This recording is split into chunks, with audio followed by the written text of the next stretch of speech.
Et Bébert, je crois que les youtubeurs ils sont dans la merde. Bon, salut. Aujourd'hui, on va parler un petit peu des nouvelles règles sur YouTube. Concernant les petits youtubeurs, ça va pas changer grand chose. Mais concernant les youtubeurs qui brassent beaucoup d'abonnés, beaucoup de vues, ils sont un peu dans la merde. Sachant que tous les contenus à caractère sexuel, maintenant, il faut éviter.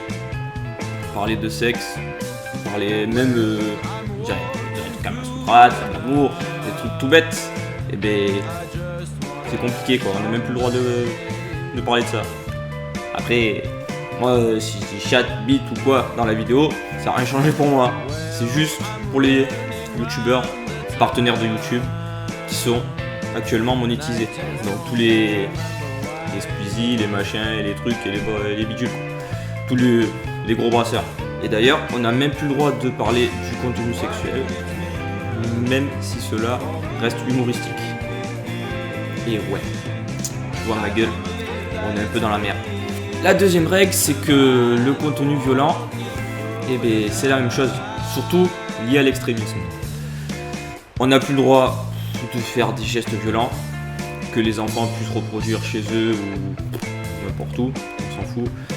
Tout ce qui pourrait influencer en fait la violence, que ce soit pour les jeunes ou pour les adultes, pour n'importe qui, maintenant il va falloir éviter. La troisième, c'est le langage inapproprié. Là-dedans, il y a l'harcèlement, le blasphème et le langage vulgaire.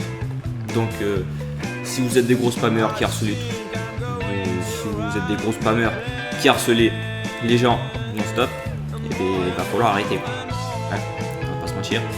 Le blasphème, vous savez tout ce que c'est. On va éviter de parler sur des sujets tabous quoi. Et le langage vulgaire, ça par contre ça concerne énormément de youtubeurs. On va pas se mentir. Moi le premier d'ailleurs, moi je suis pas concerné de ça.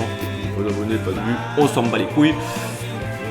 Du coup, pour ces youtubeurs qui se servent un peu du langage vulgaire comme contenu on va dire sur les vidéos, parce qu'on va pas se mentir.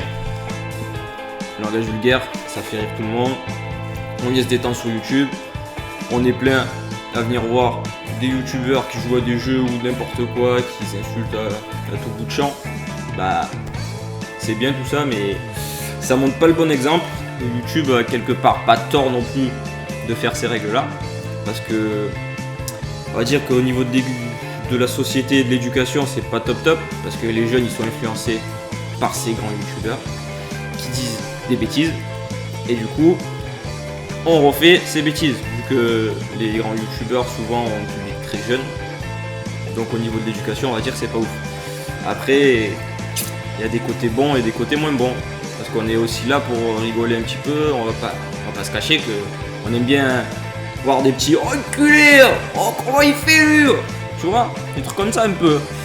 Tous les contenus qui font de la promotion de substances interdites. Donc tout ce qui est drogue, tout ce qui est truc que tu vas fumer, tu m'as compris quoi. Ça, on n'a plus le droit d'en parler, même si c'est pour dire que c'est mal en fait. Donc à éviter de toute urgence, tu vois. Tous les sujets, pour terminer, concernant les catastrophes naturelles, les guerres, les opinions politiques, en gros tout ce qui est sujet sensible, ça va falloir éviter. Il y a plein de chaînes qui se basent là-dessus, donc ça c'est pas ouf. Je pense qu'il y a certains youtubeurs qui vont carrément devoir arrêter ou changer d'optique tout de suite, parce que là il y a des chaînes qui font vraiment que ça. Donc voilà, c'était 5 petites règles, une nouvelle règle petite mais avec de grosses conséquences qu'il y a sur YouTube par rapport bien sûr aux youtubeurs monétisés qui sont partenaires de YouTube. Les petits youtubeurs ça ne nous concerne pas, ou même ceux qui sont des gros youtubeurs qui mettent pas la monétisation, ça va pas les concerner. Mais les gros youtubeurs, attention, hein, c'est peut-être la fin de YouTube gros, hein. Oh, on va pas se mentir, c'est bizarre hein. Sur ce, j'espère que t'as kiffé ce petit récap. Je te dis à bientôt, bisous. Back from the dead.